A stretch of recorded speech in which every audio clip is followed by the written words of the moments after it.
Number 21। आज के lecture में क्या करने जा रहे हैं, एक तो हमारी प्रैक्टिस क्वेश्चन की डिस्कशन होगी। होम असाइनमेंट में आपको 2-3 छोटे-छोटे क्वेश्चन दिए गए थे, उनको डिस्कस करेंगे। फिर इसके बाद डायरेक्टर्स का टॉपिक चल रहा था, तो आज के लेक्चर में हम ये स्टडी करेंगे कि डायरेक्टर्स की अपॉइंटमेंट कौन करता है और कैसे होती है। कौन अपॉइंटमेंट ऑफ डायरेक्टर्स में बेसिकली हम पढ़े होंगे अपॉइंटिंग अथॉरिटी कौन है, कौन डायरेक्टर्स को अपॉइंट। जनरल रूल तो आपको पता ही है कि डायरेक्टर्स को कौन अपॉइंट करता है, शेयर होल्डर्स करते हैं जी, ठीक है। लेकिन ये जनरल रूल है, कुछ ऐसी सिचुएशंस हो सकती हैं जिनमें डायरेक्टर्स की अपॉइंटमेंट शेयर होल्डर्स के अलावा कोई और लोग कर रहे हैं। वो कौन लोग करते हैं और कब करते हैं, ये हम सीखेंगे। तो आज के लेक्चर में पहली चीज हमने क्या सीखनी है, अपॉइंटमेंट ऑफ डायरेक्टर, जिसका मतलब क्या है, अपॉइंटिंग अथॉरिटी कौन है।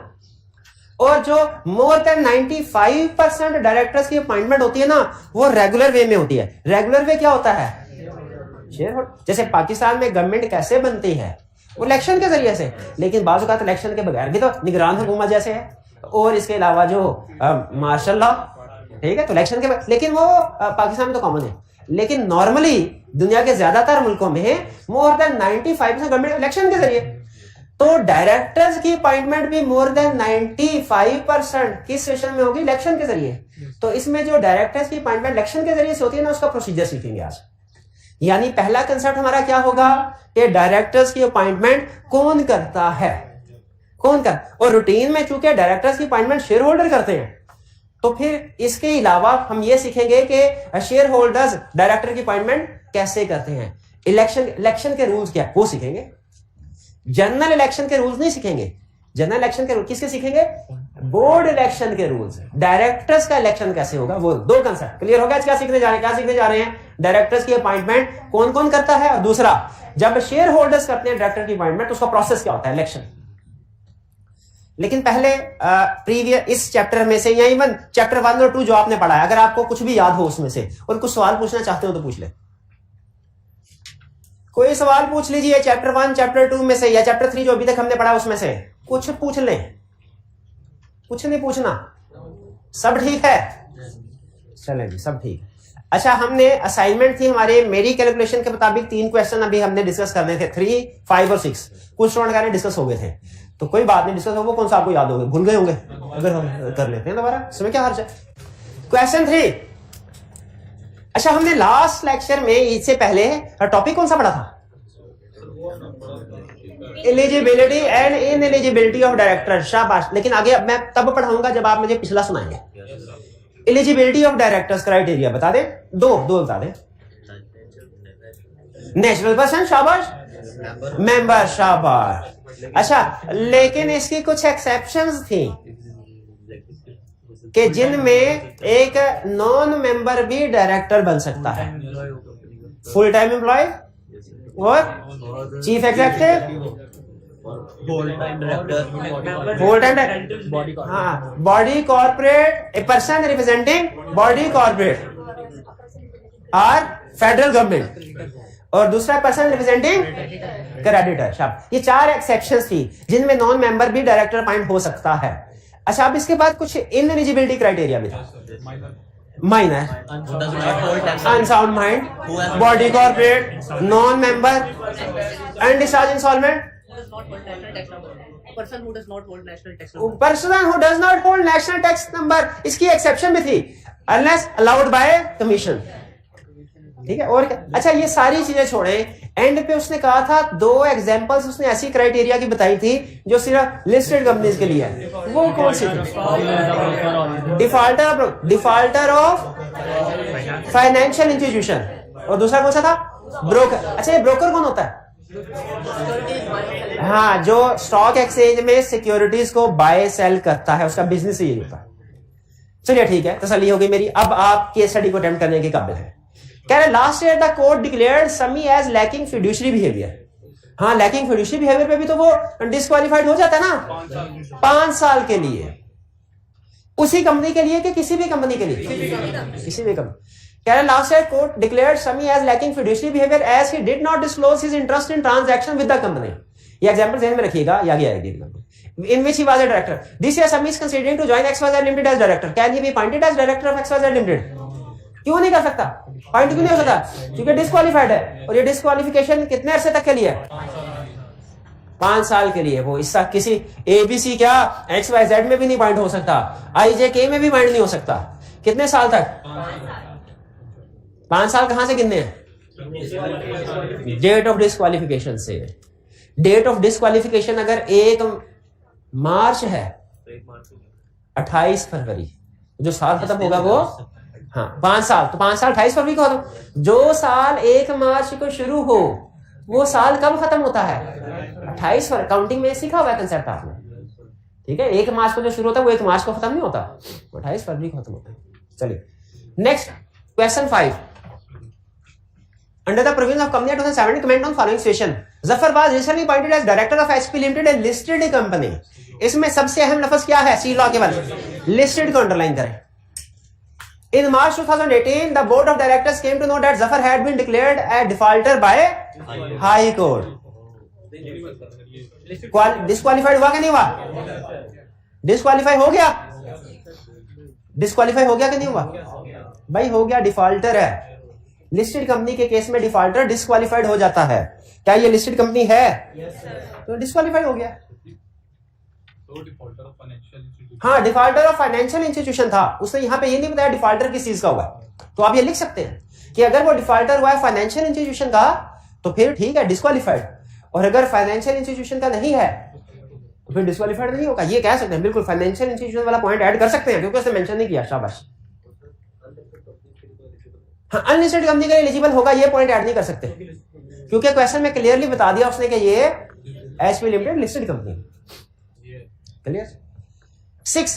Sajid was recently appointed as director of SC limited, a public unlisted company. Unlisted को अंडरलाइन करें। इस पूरी लाइन में सबसे अहम लफ्ज कौन सा है? Unlisted. In July 2020, board of directors came to know that Mrs Sajid, ये मिस्टर साजिद है, मिसेस साजिद है कि साजिद लिमिटेड है? तीनों में फर्क बताया हुआ ना आपको। हाँ, Mrs spouse is engaged in business of brokerage on Pakistan Stock Exchange. Discuss the appointment of Sajid as director. तो कोई प्रॉब्लम नहीं है। वो तो जो ब्रोकर वाली है वो तो सिर्फ डायरेक्टर में पॉइंट, स्पाउस में नहीं होती। स्पाउस में भी प्रीमियम अप्लाई होती है। अच्छा, तो लिस्टेड के लिए ये तो अनलिस्टेड। ठीक है, ठीक है, ठीक। इसके तो शेयर स्टॉक एक्सचेंज में सेल परचेज हो ही नहीं रहे होंगे, तो इसमें अगर वो ब्रोकर बन भी जाए तो कोई प्रॉब्लम नहीं है। इसके शेयर को तो प्रॉब्लम ही कोई नहीं है, ये तो उधर है ही नहीं। तो इसमें अपॉइंटमेंट पे कोई प्रॉब्लम नहीं है। 6 क्लियर? चलिए, इसके अलावा कोई क्वेश्चन? इसके अलावा कोई क्वेश्चन?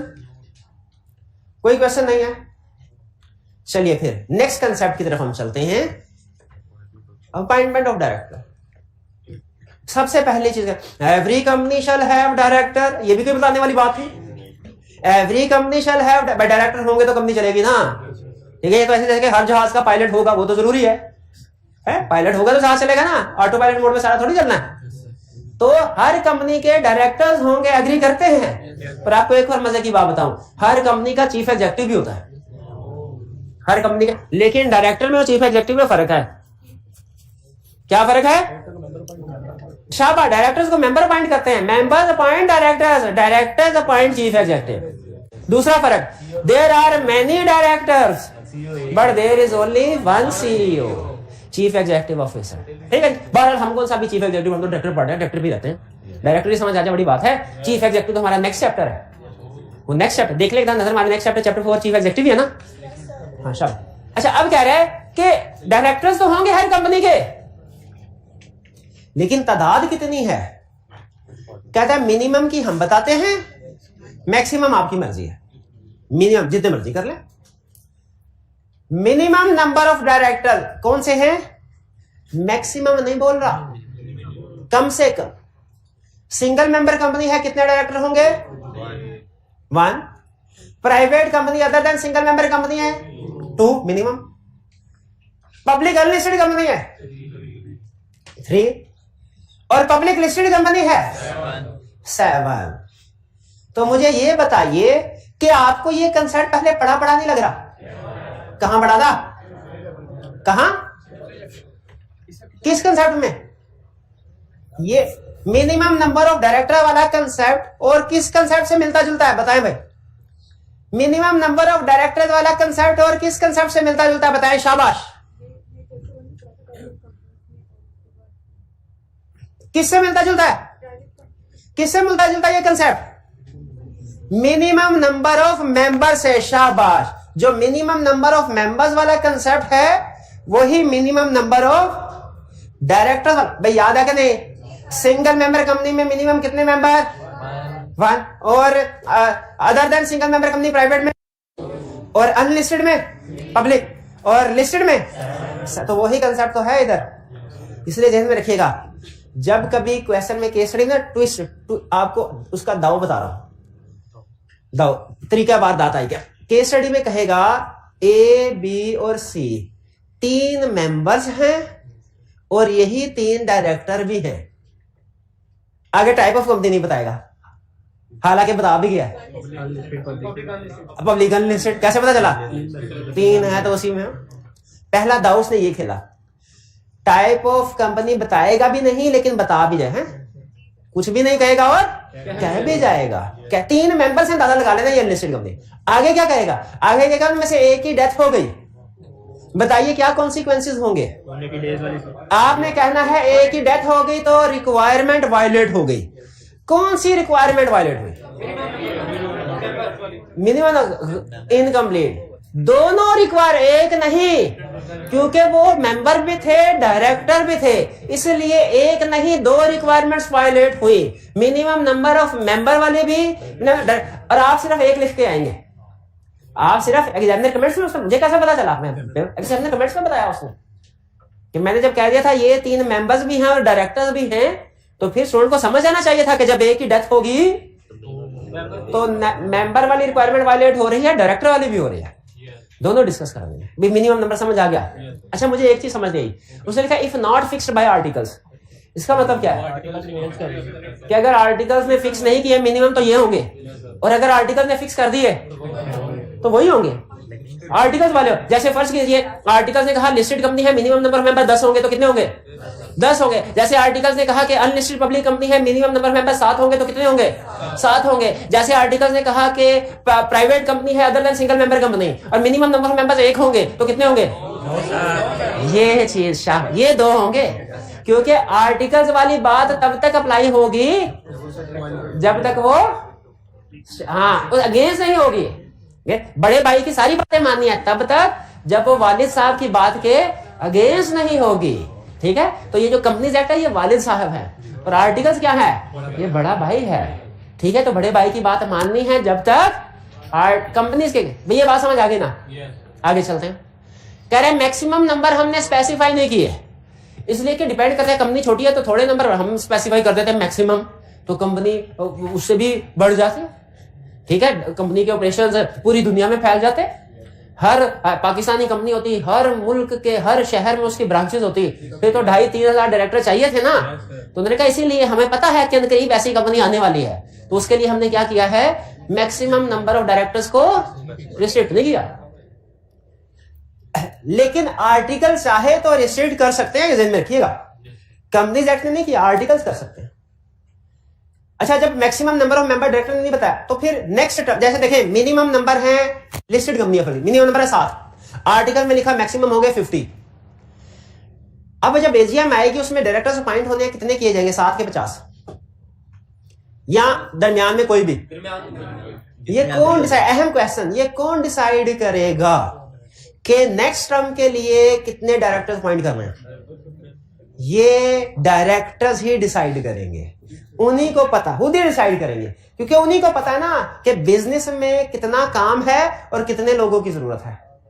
शेयर होल्डर को ज्यादा टेंशन है ना कि वो अपने रिश्तेदार को भी भर्ती कर, तो वो आर्टिकल्स में मैक्सिमम नंबर लगा दे, आर्टिकल्स में maximum number of directors fix कर दें, फिर डायरेक्टर्स पाबंद हो जाएंगे, उससे ज्यादा नहीं। वरना ये जो बिजनेस को समझता है उसे ही पता है। अब देखें, अब मैं एक सब्जेक्ट पढ़ाता हूं, उस सब्जेक्ट के लिए कितने असिस्टेंट्स की जरूरत है ये मुझे ही पता है ना, प्रिंसिपल साहब को तो नहीं पता। ठीक है, मैं उनसे कहूंगा कि जी मुझे 3 टीएस की जरूरत है, वो कहते नहीं एक ही मिलेगा तो मैं टीएस बस। सर ऐसे काम ही नहीं हो सकता। रेलिवेंट पर्सन जो काम कर रहा है उसको बिजनेस की अपने काम की ज्यादा अंडरस्टैंडिंग होती है ना, तो डायरेक्टर को ज्यादा बेहतर पता है कि नेक्स्ट टर्म के लिए कितना काम है, कौन कौन से प्रोजेक्ट्स हम चला रहे हैं और उसके लिए कितने डायरेक्टर्स की जरूरत। तो नंबर ऑफ डायरेक्टर्स किसने फिक्स करने हैं नेक्स्ट टर्म के लिए? डायरेक्टर ने। लेकिन ये वो कंपनीज एक्ट को और आर्टिकल्स के अंदर रहते हुए डिसाइड करते हैं। तो ये मिनिमम और मैक्सिमम वाली बात हो गई, ये हमने कंप्लीट कर लिया। चले अब चलते हैं इसके बाद आगे की डिस्कशन की तरफ कि अपॉइंटमेंट कैसे होगी, ठीक है, और कौन करेगा। Appointment and tenure of director.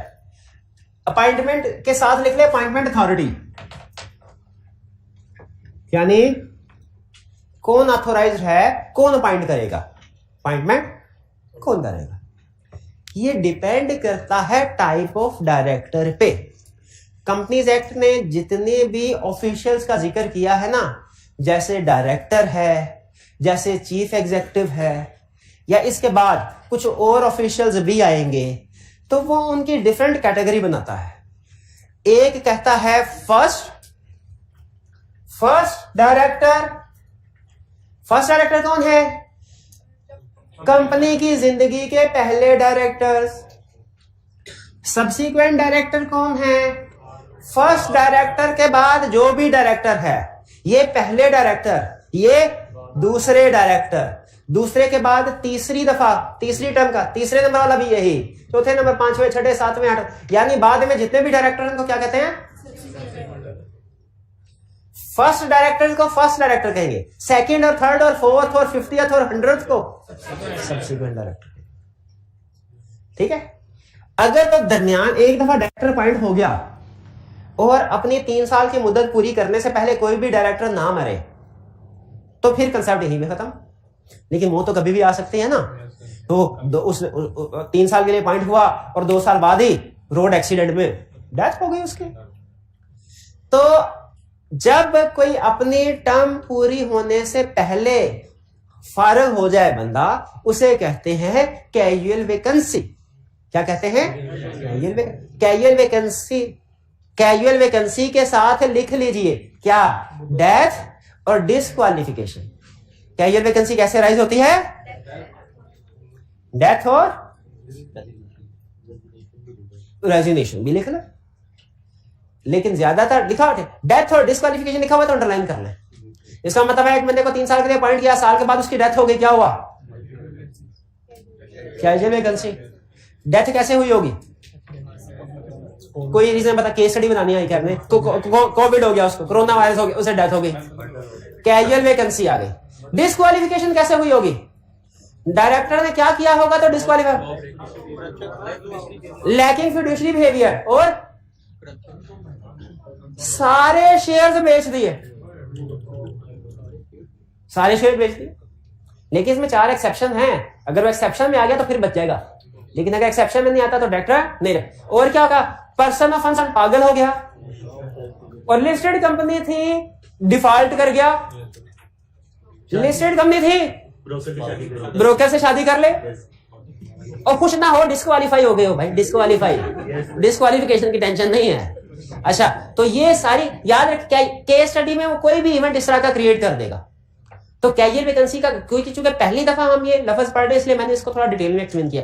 Casual vacancy का मतलब क्या होता है? जब कोई भी ऑफिशियल, जैसे डायरेक्टर्स हैं, जैसे चीफ एग्जीक्यूटिव हैं, अपना टेन्योर, अपनी मुद्दत, अपना पीरियड ऑफ अपॉइंटमेंट कंप्लीट होने से पहले मर जाए या डिस्क्वालीफाई हो जाए, रिजाइन कर दे, तो उसे हम क्या कहते हैं? लेकर कैजुअल वैकेंसी। कैजुअल यानी काम अधूरा छोड़ के चला गया। कहां गया? ये छोड़े चला गया। ये है कैजुअल वैकेंसी का कंसेप्ट। समझ आया? मेन पॉइंट ये है कि जब एक डायरेक्टर की कैजुअल वैकेंसी क्रिएट हो जाए, उसे फिल करना चाहिए कि नहीं करना चाहिए? ठीक है, हाँ, अब जाहिर है असूली तौर पे करना चाहिए, करना चाहिए। हाँ, अगर कोई डायरेक्टर कहे नहीं यार मैं फारग बैठा हूं, इसका काम ही मैं कर लूंगा, तो फिर वो अलग बात है। वरना असूली तौर पर हाँ, मिनिमम, बिल्कुल बिल्कुल तो करना चाहिए कैजुअल वैकेंसी। हम फिलहाल यही पॉइंट लेके चलते हैं। तो कैजुअल वैकेंसी का ये कंसेप्ट है, कौन करेगा? 3, first director, subsequent director, casual vacancy, और एक है नॉमिनी डायरेक्टर। ये नॉमिनी डायरेक्टर कौन है? ये वही है, वही रिप्रेजेंटेटिव वाला। गवर्नमेंट वाला और क्रेडिटर वाला भी और बॉडी कॉर्पोरेट वाला भी, ये वही गवर्नमेंट बॉडी को एक्सेप्शन में से जो लास्ट होते हैं। तो ये टाइप ऑफ डायरेक्टर समझ आ गया, पहले भी आपको टाइप ऑफ डायरेक्टर समझाया है। अब नेक्स्ट लेवल पे हम क्या समझने जा रहे हैं कि इनको अपॉइंट कौन करे। भाई फर्स्ट डायरेक्टर को कौन अपॉइंट करेगा? मेंबर। शाबाश, कौन बोला मेंबर्स? मेंबर के सब्सक्राइबर। याद है जब इनकॉर्पोरेशन के डॉक्यूमेंट्स देते हैं, इफेक्ट ऑफ रजिस्ट्रेशन में पढ़ा था कि आर्टिकल्स के अंदर नाम लिखते हैं, नॉमिनेट करते हैं, और जब कंपनी रजिस्टर हो जाती है तो propose director becomes appointed director. Propose person, वो क्या था? Person whose names are proposed as director become director। तो वो किसने प्रपोज किए होते हैं? सब। उस वक्त तो कंपनी बनी नहीं जब प्रपोज किए थे। तो फर्स्ट डायरेक्टर कौन? जिसने मेंबर लिखा 0 नंबर, जिसने मेंबर लिखा 0 नंबर। फर्स्ट डायरेक्टर कौन अपॉइंट करेगा? सब्सक्राइबर। और ये कब तक होंगे? फर्स्ट एजीएम तक। फर्स्ट एजीएम तक। फर्स्ट एजीएम में फिर इलेक्शन होगा और नए डायरेक्टर आएंगे। ठीक है। कहते हैं इनकी तादाद को मेंबर इंक्रीज भी कर सकते हैं, अगर मेंबर को लगे नहीं ज्यादा करना है तो कर दे ज्यादा। अच्छा जरा सोच के मुझे बताइए, अगर फर्स्ट डायरेक्टर्स हैं, ठीक है, तो इनको आगे फर्स्ट डायरेक्टर क्लियर हो गया। फर्स्ट डायरेक्टर यहां पे खत्म। कौन करेगा? सब्सक्राइबर्स। और इनका टेन्योर कब तक होगा? फर्स्ट एजीएम तक। फर्स्ट एजीएम पे ये हो गए रिटायर। क्या रिटायरिंग डायरेक्टर रीअपॉइंट हो सकते हैं? हाँ हो सकते हैं। इलेक्शन लड़े, इलेक्शन लड़के चाहे जितनी 10 दफा आ जाए, इलेक्शन लड़े चाहे 10 दफा आ जाए, कोई प्रॉब्लम नहीं। सब्सिक्वेंट डायरेक्टर कैसे अपॉइंट होंगे? सब्सिक्वेंट डायरेक्टर्स अपॉइंट करेंगे कौन? मेंबर्स। सब्सिक्वेंट, मैंने कब कहा सब्सिक्वेंट डायरेक्टर्स? डायरेक्टर्स सुने, एक है नंबर ऑफ डायरेक्टर्स डिसाइड करना, एक है नेम्स ऑफ डायरेक्टर। जो पिछले वाले थे ना रिटायरिंग, नंबर ऑफ अगले टर्म के लिए 12 डायरेक्टर चाहिए, वो नंबर ऑफ डायरेक्टर डिसाइड करेंगे। इनका ये कह रहे हैं क्वेश्चन इनका ये सर, अभी तो आपने कहा था कि जो डायरेक्टर्स हैं नेक्स्ट वो पिछले वाले डायरेक्टर डिसाइड करेंगे, तो अब कह रहे हैं कि मेंबर्स करेंगे। पिछले वाले डायरेक्टर्स नेक्स्ट टर्म के लिए नंबर ऑफ डायरेक्टर डिसाइड करते हैं। हाँ, नेम के कौन कौन होगा ये वो डिसाइड नहीं करते, ये कौन डिसाइड करता है? मेंबर्स का। और कहां करते हैं मेंबर्स? एजीएम पता ना क्या होती है? Annual general meeting share holders की जो हर साल होगी। एजीएम में एम का मतलब क्या? मीटिंग। जी का मतलब क्या? जनरल मीटिंग शेयर होल्डर्स की। एनुअल का मतलब क्या? वो जो हर साल होगी। और वो जनरल मीटिंग जो हर साल नहीं होती, कभी कभार होती है बवक्ते जरूरत, उसे एजीएम नहीं कहते, उसे कहते हैं ईजीएम, एक्स्ट्राऑर्डिनरी 12। तो मेंबर्स सब्सिक्वेंट डायरेक्टर अपॉइंटमेंट कौन करेगा? मेंबर्स कहां करेंगे? टेन्योर क्या होगा? 3 साल। हाँ, ये टेन्योर कम हो सकता है। ये टेन्योर किस कंपनी के लिए? Not having share capital. Company not having share capital जो लिमिटेड बाय गारंटी वाली होती है, company not having share capital चाहे तो 3 साल से शॉर्टर पीरियड के लिए डायरेक्टर्स को अपॉइंट कर सकते हैं। अब एग्जाम में क्वेश्चन आएगा और वो भाईजान उसको नहीं सही कर पाएंगे, क्योंकि एग्जाम में उससे पूछा होगा बताइए भाईजान डायरेक्टर्स का टेन्योर क्या है? ये प्यारे भाई मुझे बताएंगे। भाई अब मेरी तरफ भी देख लेना। 10 मिनट तक उसकी तरफ देखा था, बातें कर रहा था, अब 1 मिनट के लिए मेरी तरफ भी तवज्जो फरमाएं। बताइए, एग्जाम में क्वेश्चन आ गया, उसने कहा डायरेक्टर का टेन्योर क्या बताइए? 5 ईयर। सुभान अल्लाह, सुभान अल्लाह। डायरेक्टर है मिनिस्टर है वो? डायरेक्टर। देखा ये अभी बताया, अभी बताया। डायरेक्टर्स का टेन्योर क्या है? 3 ईयर। गलत, फेल। क्या मैंने ये बोला कि फर्स्ट डायरेक्टर के सब्सिक्वेंट डायरेक्टर? तो सबका बताना पड़ेगा ये चीज। तो डायरेक्टर्स का टेन्योर क्या है? It depends. अगर फर्स्ट डायरेक्टर है तो टेन्योर क्या है? Till first AGM. कब तक? और सब्सिक्वेंट डायरेक्टर का टेन्योर क्या है? 3 ईयर। आगे मार, फेल। पूरी बात नहीं की। कंपनी लॉ में सबसे बड़ी रीजन थ्योरेटिकल क्वेश्चन में फेल होने की, पूरी बात नहीं की। 3 years बता तो दिया, पूरी बात कहां पे है? नॉट हैविंग शेयर कैपिटल, ये भी तो फिर पीरियड कम भी हो सकता है। तो first director subsequent director clear हो गया। फिर कैजुअल वैकेंसी, अगर कैजुअल वैकेंसी, अच्छा मुझे बताएं, 3 साल के डायरेक्टर को अपॉइंट किया, 2 साल बाद डेथ हो गई एक डायरेक्टर की, क्या अब उसके लिए सारे शेयर होल्डर्स को तकलीफ दी जाए? उन्होंने कहा जाए भाई आओ जनरल मीटिंग करते हैं और ये अपॉइंटमेंट करो, यहाँ के एक आधे डायरेक्टर, भाई बाकी सारे तो ठीक है, एक आधे डायरेक्टर की बात है तो रिमेनिंग डायरेक्टर खुद ही अपॉइंट कर दें। क्या ज्यादा एफिशिएंट था? अगर आप लॉ मेकर होते, कैजुअल वैकेंसी फिल करने की पावर किसको देते? मेंबर्स के पास ही रहने देते कि एक आधा डायरेक्टर है वो भी थोड़े अरसे के लिए है, तो मेंबर को क्या तकलीफ देनी, डायरेक्टर्स को ही ये पावर दे देते बिल्कुल। लेकिन ये याद रखे पावर को किस केस में है डायरेक्टर के पास? कैजुअल वैकेंसी के केस में। तो कैजुअल वैकेंसी के केस में शेयर होल्डर की आसानी के लिए रिक्वायरमेंट ये रखी गई है कि जो अपॉइंट करेगा वो कौन करेगा? डायरेक्टर करेगा। लेकिन ये ध्यान में रख लीजिए, इसमें लिस्टेड कंपनी का केस है तो कैजुअल वैकेंसी फिल करना रिक्वायर्ड है। लिस्टेड कंपनी का केस होगा तो कैजुअल वैकेंसी फिल करना रिक्वायर्ड। अनलिस्टेड है तो अगर मिनिमम नंबर से नीचे आ गए डायरेक्टर तो फिर रिक्वायर्ड है, लेकिन अगर मिनिमम नंबर की तादाद पूरी हो रही है तो अनलिस्टेड के केस में कैजुअल वैकेंसी फिल करना रिक्वायर्ड नहीं है। फिर से सुन लें, लिस्टेड कंपनी का केस है, कैजुअल वैकेंसी फिल करना रिक्वायर्ड है हर केस में। अनलिस्टेड है तो किसी केस में कैजुअल वैकेंसी फिल करना रिक्वायर्ड है, किसी में रिक्वायर्ड नहीं। किस केस में रिक्वायर्ड है? जब मिनिमम नंबर से तादाद कम हो रही हो तब रिक्वायर्ड है, और अगर मिनिमम नंबर पूरे हो रहे हैं फिर रिक्वायर्ड नहीं है। ठीक है जी। अच्छा, लिस्टेड कंपनी के केस में लाने टाइम बताया कितने ऐसे में कैजुअल वैकेंसी फिल कर दें? 90। अनलिस्टेड के केस में नहीं बताया, उसमें जितना जल्दी हो सके कर ले, टाइम पीरियड मेंशन नहीं है, जितना जल्दी हो सके कर ले। टेन्योर क्या होगा कैजुअल वैकेंसी में? अच्छा, ये एक अहम क्वेश्चन है। एक डायरेक्टर मिस्टर असलम को 3 साल के लिए अपॉइंट किया गया, 2 साल के बाद उसकी डेथ हो गई, उसकी जगह पे जो मिस्टर बदर आएगा वो 3 साल के लिए आएगा कि रिमेनिंग पीरियड के लिए? रिमेनिंग पीरियड के लिए, क्योंकि वो कैजुअल वैकेंसी है ना। कैजुअल वैकेंसी में टेन्योर 3 साल नहीं है बल्कि क्या है? Remaining period. शाबाश, क्लियर हुई बात? नॉमिनी डायरेक्टर, इसको कौन अपॉइंट करेगा? जो नॉमिनेट कर रही है वही करेगा। याद रखिए, ये वाले जो डायरेक्टर्स है ना, ज्यादातर जो डायरेक्टर्स की अपॉइंटमेंट होती है ये वाला केस होता है।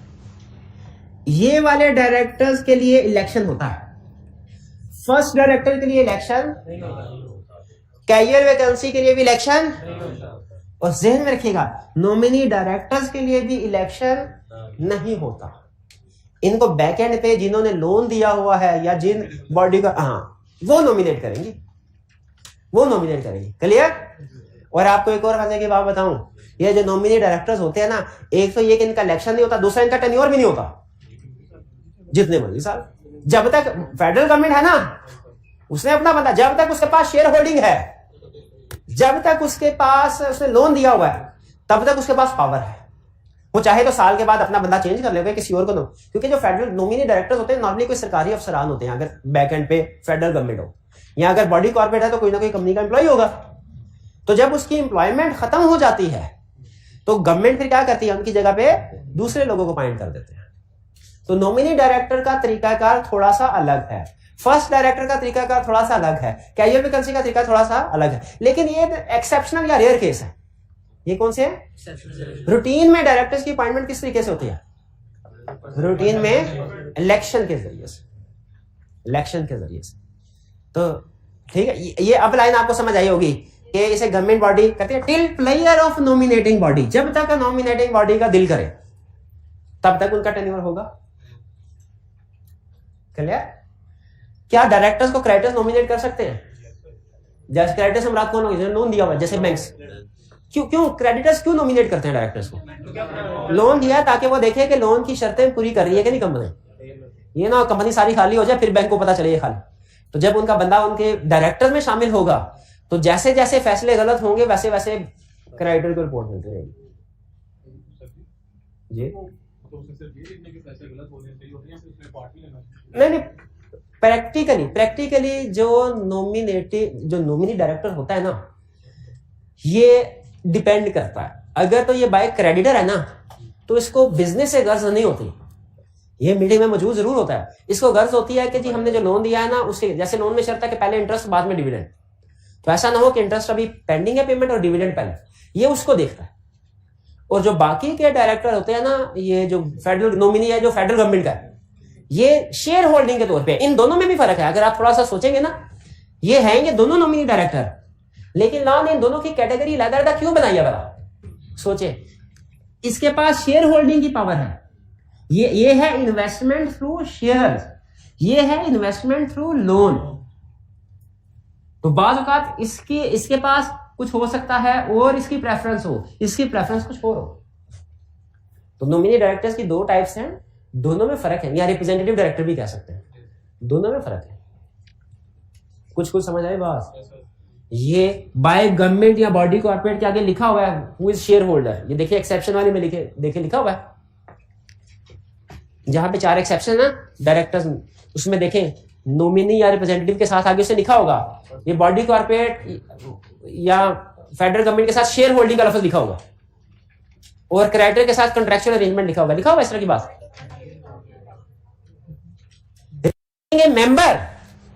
रिप्रेजेंटिंग ए मेंबर, ठीक है भाई, समझ आ रहा है दोनों? बहरहाल, तो ये हमारे हो गए types of director, first, subsequent, casual vacancy और नॉमिनी। और इनकी अपॉइंटमेंट क्या होगी, इनका टेन्योर क्या होगा, क्विक रिवीजन कर लेते हैं जल्दी से, बताइए। फर्स्ट डायरेक्टर कौन अपॉइंट करेगा, कितने अर्से टेन्योर क्या है, फर्स्ट एग्जाम। सब्सिक्वेंट डायरेक्टर कौन अपॉइंट करेगा, कैसे, एजीएम इलेक्शन के जरिए से, और इनका टेन्योर क्या होगा, और shorter period in case of company not having share capital. Casual vacancy कौन फिल करेगा, डायरेक्टर, टेन्योर क्या होगा, रिमेनिंग पीरियड। लेकिन इसमें किसी केस में कैजुअल वैकेंसी फिल करना रिक्वायर्ड है, किसी केस में फिल करना रिक्वायर्ड नहीं है। लिस्टेड के केस में रिक्वायर्ड है, और अनलिस्टेड के केस में डिपेंड करता है, अगर मिनिमम नंबर पूरी हो रही है तो रिक्वायर्ड नहीं, वरना रिक्वायर्ड। और नॉमिनी डायरेक्टर कौन अपॉइंट करेगा, जिसको वो रिप्रेजेंट कर रहा है, फेडरल गवर्नमेंट या क्रेडिटर, और इनका टेन्योर क्या होगा, till the pleasure of nominating body. Clear हो गया? अथॉरिटीज डायरेक्टर्स को अपॉइंट कौन करेगा, उसका टेन्योर क्या होगा। नेक्स्ट कंसेप्ट पे चले। जी पूछिए, सवाल क्या है, 1 मिनट है जी, पूछिए सवाल, पूछ रहे थे आप, पूछ रहे। सर जो फर्स्ट डायरेक्टर की डेथ हो जाए फर्स्ट एजीएम से पहले, तो वो भी हाँ, फर्स्ट डायरेक्टर की अगर डेथ हो जाए फर्स्ट एजीएम से पहले, तो भी ये कैजुअल वैकेंसी होगी, और उसमें कैजुअल वैकेंसी वाला रूल लगेगा, यानी जो डायरेक्टर्स हैं वो अपॉइंट करेंगे। अच्छा, नेक्स्ट हम पढ़ने जा रहे हैं इलेक्शन ऑफ डायरेक्टर्स, कि डायरेक्टर्स का इलेक्शन कैसे होगा। क्या पढ़ने जा रहे हैं, ज़हन में रखिएगा, ये कंसेप्ट है सिर्फ और सिर्फ सब्सिक्वेंट डायरेक्टर के लिए। इलेक्शन होता है इस डायरेक्टर की अपॉइंटमेंट के लिए, और ये है प्रोसीजर किन कंपनीज के लिए, हैविंग शेयर कैपिटल। जिन कंपनीज का शेयर कैपिटल नहीं है उनका भी इलेक्शन होता है, लेकिन लॉ कहता है उसका तरीका आर्टिकल्स में मेंबर्स को डिसाइड करेंगे इलेक्शन कैसे होगा, क्योंकि अगर शेयर कैपिटल नहीं है ना, तो सारे मेंबर्स की पावर एक जैसी हो जाती है। अगर शेयर कैपिटल हो तो वो तो फिर डिपेंड करता है ना, जिसके पास ज्यादा शेयर्स हैं उसकी पावर ज्यादा, जिसके पास कम शेयर है उसकी पावर कम है। लेकिन जब company not having share capital होगी तो उस सूरत में तो फिर प्रॉब्लम हो सकती है ना। ऐसी सिचुएशन में कंपनी खुद डिसाइड करेगी अपने आर्टिकल्स में कि उसका इलेक्शन का तरीकाकार क्या होगा। तो ये इलेक्शन का जो हम प्रोसेस पढ़ने जा रहे हैं, किस तरह की कंपनीज के लिए है, हैविंग शेयर कैपिटल, और किस तरह के डायरेक्टर्स के लिए है, सब्सिक्वेंट। क्लियर हो गया ये कंसेप्ट? इस कंसेप्ट में और इस कंसेप्ट में लिंक समझ आ गया? ये अपॉइंटमेंट आगे हम सीखने जा रहे हैं। सबसे पहले स्टेप्स क्या होंगे, मेन स्टेप्स पहले डिस्कस कर लेते हैं। Step number 1, fixation of number of directors to be elected. सबसे पहले रिटायरिंग डायरेक्टर कौन से हैं, जो एजीएम में रिटायर हो रहे हैं। रिटायरिंग डायरेक्टर फिक्स करेंगे number of members, sorry number of directors to be appointed. Number of name नहीं, नेम, ठीक है जी। उन्होंने डिसाइड कर लिया कितने डायरेक्टर, 10 डायरेक्टर, 10 डायरेक्टर, ठीक है। फिर मीटिंग का नोटिस भेजा जाएगा। मीटिंग का एजीएम का नोटिस होता है ना, क्या नोटिस के बगैर एजीएम हो सकती है? बोले नहीं। क्या नोटिस के बगैर एजीएम हो सकती है? नहीं हो सकती। नोटिस आएगा। एजीएम के नोटिस में लिखा, किसी भी मीटिंग के नोटिस में लिखा होता है पर्पस, कि क्या क्या चीजें डिस्कस होंगी, एजेंडा। तो बिजनेस, इस मीटिंग के नोटिस में भी एजेंडा डिस्कस होगा। उस एजेंडा में रूटीन की चीजें भी होगी, बाकी कि फाइनेंशियल स्टेटमेंट्स को भी डिस्कस करना है, डिविडेंड को भी डिस्कस करना है, ठीक है, ऑडिटर वगैरह दूसरी चीजें भी डिस्कस करती है। लेकिन खास तौर पे चूंकि हम डायरेक्टर्स का कंसेप्ट पढ़े हैं, तो इस नोटिस में खास तौर पे डायरेक्टर्स के हवाले से भी डिस्कशन होगी। क्या कि ये डायरेक्टर हैं जो रिटायर हो रहे हैं और इतने डायरेक्टर हैं जो नेक्स्ट टर्म के लिए अपॉइंट होने हैं। ये याद रखिए, इसमें नंबर ऑफ डायरेक्टर्स जो है ये मेंशन होते हैं। सबसे पहले एग्जिस्टिंग डायरेक्टर्स ने क्या किया? नंबर डिसाइड किए। कितने? जैसे इन्होंने कहा कि 10 डायरेक्टर्स। और कब डिसाइड किए? मीटिंग से 35 दिन पहले। 7 का पढ़ाता है आपको, बट ठीक है, कंसेप्ट आसान हो गया। 35 दिन पहले जनरल मीटिंग, क्या डिसाइड किया डायरेक्टर्स ने? Number of directors. फिर मीटिंग से कम 21 दिन पहले, जिस दिन नोटिस भेजना है, कम 21, यानी 25 दिन पहले भी भेज सकते हैं, 30 दिन पहले भी भेज सकते हैं, लेकिन 15 दिन पहले नहीं भेज सकते। मीटिंग से 21 दिन पहले डायरेक्टर्स ने नोटिस भेजा। किस चीज का? एनुअल जनरल मीटिंग का। किसको भेजा? मेंबर्स। इसमें क्या लिखा? बाकी की चीजें भी जरूरी लिखी डायरेक्टर्स के हवाले से, कि इस मीटिंग में डायरेक्टर्स का इलेक्शन भी होगा। हमारे पिछले ये साथी जो हैं ये रिटायर हो रहे हैं, ये इनके नाम है, और आइंदा के लिए हमने 10 डायरेक्टर्स की तादाद मुकर्रर की है। ये चीज लिखी होगी और ये नोटिस किसको दे दिया जाएगा? मेंबर्स को। ठीक है, ये अच्छा, ये मुझे बताइए, क्या हर एजीएम के नोटिस में डायरेक्टर्स वाली बात डिस्कस हुई होगी? शाबाश। जिसमें अपॉइंटमेंट होनी, क्योंकि आपको पता है 3 साल बाद, ये हर साल थोड़ी अपॉइंटमेंट होती है, तो जिस रेलिवेंट जनरल मीटिंग में अपॉइंटमेंट होनी होगी। तो ये बात समझ आ गई आपकी? आपको नोटिस मीटिंग का भेजना है कितने दिन पहले? जिसमें रिटायरिंग डायरेक्टर का नाम होगा, लेकिन जिनको अपॉइंट करना है, नंबर और नाम समझ आ रहा है भाई? अच्छा, नोटिस मिल गया, मेंबर्स घर बैठे थे, उनको नोटिस मिल गया। जैसे मैं डायरेक्टर, मैंने ये सारे मेंबर सबको नोटिस भेज दिया। अब क्या होगा? जो इलेक्शन लड़ना चाहता है वो अपनी अपनी इंटेंशन फाइल करेगा कंपनी को, कि मैं डायरेक्टर बनना चाहता हूं, बचपन से शौक है, एक मौका दीजिए मुझे। डायरेक्टर कहेंगे हमने क्या मौका देना है, आप अपनी एप्लीकेशन डालें, इलेक्शन होगा, तो अगर आपको वोट मिल गए तो आप डायरेक्टर बन जाएंगे। तो अब जितने भी डायरेक्टर्स ख्वाहिशमंद हैं, डायरेक्टर, जितने भी पर्सन, जितने भी मेंबर्स ख्वाहिशमंद है डायरेक्टर बनने के लिए, वो अपनी अपनी एप्लीकेशन या इंटेंशन फाइल करेंगे कंपनी को। कितना अर्सा पहले? मीटिंग से 14 डेज, 16 दिन पहले। ठीक है, यानी इनके पास इफेक्टिवली 7 दिन का टाइम है। 7 दिन के अंदर अंदर इन्होंने एप्लीकेशन बना के कंपनी को दे देना। मीटिंग से 14 डेज पहले फाइल नोटिस विद कंपनी। और अगर चाहे तो ये इस नोटिस को विड्रॉ कर सकते। जैसे बात का जनरल इलेक्शन में भी होता है ना, एक उम्मीदवार दूसरे के हक में बैठ जाता है। इसका मतलब क्या होता है? कि वो कह रहा है मैं इलेक्शन नहीं लड़ा, मेरे वोट भी इस वाले को दे दो।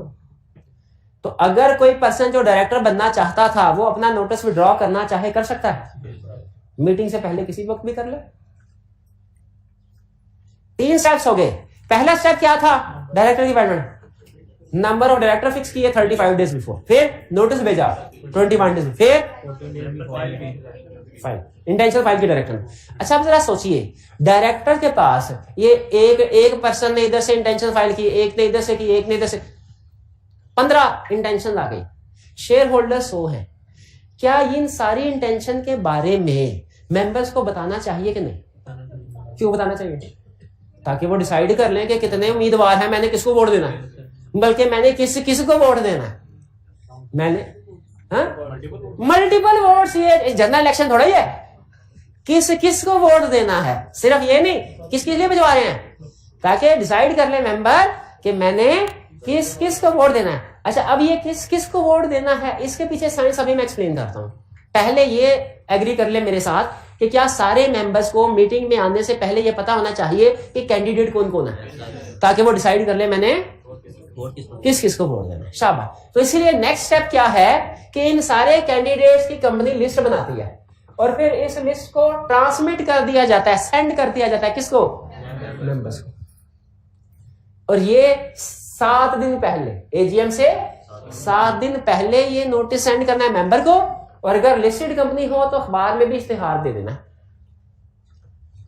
स्टेप नंबर 1 में नंबर डिसाइड किए, स्टेप नंबर 2 में नोटिस भेजा, स्टेप नंबर 3 में इंटेंशन आई डायरेक्टर की तरफ से, और स्टेप नंबर 4 में कंपनी ने लिस्ट बना के 7 दिन पहले सारे मेंबर्स को भी भेज दी, और लिस्टेड कंपनी है तो पब्लिश भी कर दिया। कंपनी लाना लिस्टेड कंपनी के केस में कहता है जो अहम चीजें होना अखबार में भी छुपवा दिया करें, तो क्योंकि लिस्टेड कंपनी के शेयर होल्डर्स की तादाद ज्यादा होती है ना, तो बात किसी शेयर होल्डर को टाइम पे लेटर वगैरह नहीं पहुंच पाते।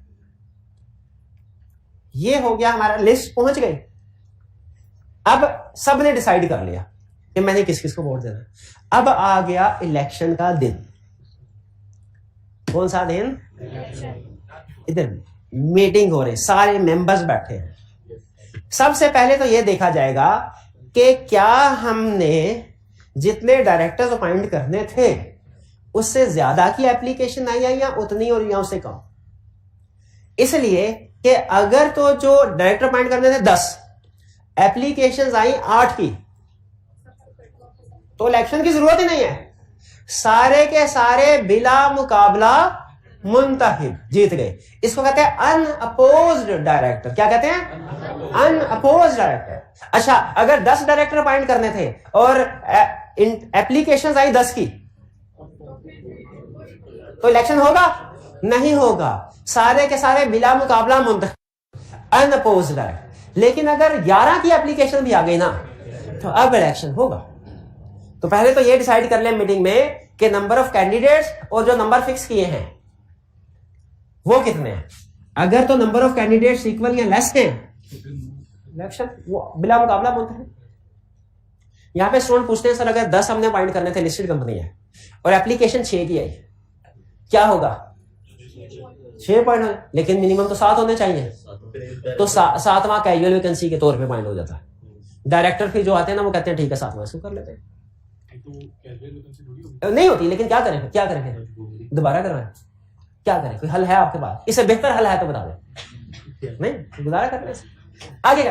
If number of candidates exceeded number of fix director, आए 15 अपॉइंट करने हैं, टोटल 10 फिक्स, एप्लीकेशन आ गई 15 की, क्या करेंगे? पोल कंडक्ट करवाएंगे। क्या करेंगे? पोल। अच्छा, वोट के ना 2 तरीके होते हैं, एक होता है शो ऑफ हैंड, एक होता है poll. Show of hand, poll. Show of hand होता है पब्लिकली वोट देना, कि कितने लोग चाहते हैं कि इस बंदे को डायरेक्टर अपॉइंट किया जाए, हाथ उठा दीजिए। ये है शो ऑफ हैंड। पोल होता है सीक्रेट, जब ये मर्जी होती है, आगे चल के हम पढ़ेंगे। उसमें क्या होता है कि हम कहते हैं अच्छा भाई इस बंदे को डायरेक्टर नॉमिनेट हुआ है, जो जो चाहते हैं आप सारे एक पर्ची बनाएं, और जो जो चाहते हैं कि इसको अपॉइंट होना चाहिए, तो हर पर्ची पे 2 खाने बने हैं, यस वाला कि नो वाला, तो यस पे ठप्पा लगा दें, और जो चाहते हैं नहीं, नो पे। पर्चियां बना के फिर बैलेट बॉक्स में डाल दी जाती है। ये तरीका कार होता है पोलिंग का। इसे सीक्रेट वोटिंग भी कहते हैं। शो ऑफ हैंड है ओपन वोटिंग, और पोलिंग है तरीका का सीक्रेट। जो डायरेक्टर्स का इलेक्शन होगा ये किस तरीके से होगा? पोलिंग के जरिए से। शो ऑफ हैंड के जरिए से नहीं होगा, पोलिंग के जरिए से होगा। ये बात समझ आ गई? इसमें हर मेंबर के पास एक नहीं कई वोट होंगे। शाबाश। जितने नंबर ऑफ शेयर्स हैं उतने भी नहीं, उससे भी ज्यादा। जितने नंबर ऑफ शेयर्स हैं मल्टीप्लाई कर लो कितने डायरेक्टर्स को अपॉइंट करना है। अगर एक बंदे के पास 1 लाख शेयर्स है, कितने डायरेक्टर्स को अपॉइंट करना है? 10 को के 15 को? 15 की तो एप्लीकेशन आई थी, 10 को करना है। 10 को करना है, 10 को तो 1 लाख शेयर है, 10 लाख शेयर हो गए, 10 लाख वोट हो गए सब। अच्छा, एग्जाम में याद आ गया, इसी बहाने गलती। एग्जाम में इस कंसेप्ट में नंबर ऑफ शेयर और नंबर ऑफ वोट को मिक्स नहीं करना। नंबर ऑफ शेयर और चीज है, वो चीज है। ठीक है, शेयर लिख ले, share holding is not equal to voting power. Share holding is not equal to voting power, ये लिख ले, share holding is not equal to voting power. ठीक है, तो number of share number of vote में फर्क है। अच्छा फिर बताइए, जिसके पास 5000 शेयर हैं उसके पास कितने वोट हैं? 50,000। जिसके पास 200 शेयर्स हैं 2000 वोट्स आ गए। कैसे कैलकुलेट समझ आई? फिर लॉ क्या कहता है? लॉ कहता है आपके पास वोट है 2000 और ये बैठे हैं 4 कैंडिडेट, सारे कैंडिडेट हैं, ये 15 कैंडिडेट सारे, ठीक है, आगे 4000 वोट है, देख किसको वोट देना है? वोट दे भाई, इसको वोट, कितने वोट? सारे इसी को दे देने हैं, पक्का। इसके पास 4000 आ गए, इन भाईजान के पास 1 लाख वोट्स हैं, वोट्स आपने किस किस को देने हैं? इस भाई को कितने? 50,000 और बाकी 50 किसको? यानी वो डिस्ट्रीब्यूट करना चाहे कर सकते हैं, ठीक है। मेरा भाई आप बताइए, आपने किसको वोट देने हैं? सबको बराबर। इनके पास है 10 लाख, सबको बराबर 2.5 लाख, इसको 2.5, इसको 2.5, इसको 2.5, इसको, ठीक है। आपने किसी को भी नहीं वोट देना है? नहीं, वो कह रहे मैंने किसी को भी नहीं वोट, इसके वोट किसी को भी नहीं। आप वो कह रहे सर जी मेरे पास 5000 वोट हैं, 3000 इसको, 1500 इसको, 500 नहीं किसी को देने। यानी इन शॉर्ट आपके पास एक दफा नंबर ऑफ वोट्स कैलकुलेट हो गए ना, तो आप उसे डिफरेंट कैंडिडेट्स में अपनी मर्जी के मुताबिक डिस्ट्रीब्यूट कर सकते हैं, चाहे सारे के सारे एक को दे दें, चाहे कोई भी कॉम्बिनेशन बना के दे दें, चाहे किसी को भी ना दें, ठीक है जी। Member can give vote to different candidates. इसमें खास तौर पे ध्यान में रखिएगा ये इक्वेशन, हर मेंबर के कितने वोट्स होंगे? Number of share multiplied by that to be that. और जब ये तादाद आ जाए उसके बाद चाहे तो जिसको जितने मर्जी वोट्स दे दें। क्लियर होगी ये बात? अच्छा चलिए, अब टाइम हो गया। ये रिटायर्ड डायरेक्टर्स वाली बात जो है ना, ये फिर हम कल पढ़े। यहां तक बताइए आपको कंसेप्ट सारा क्लियर हो गया? इधर दिखाइए। हाँ ठीक है, ये ड्यूटी ऑफ रिटायर्ड डायरेक्टर ये कल पढ़ेंगे इंशाल्लाह। चलिए, असाइनमेंट मिल गई आपको? चलिए आज का लेक्चर यहाँ खत्म करते हैं।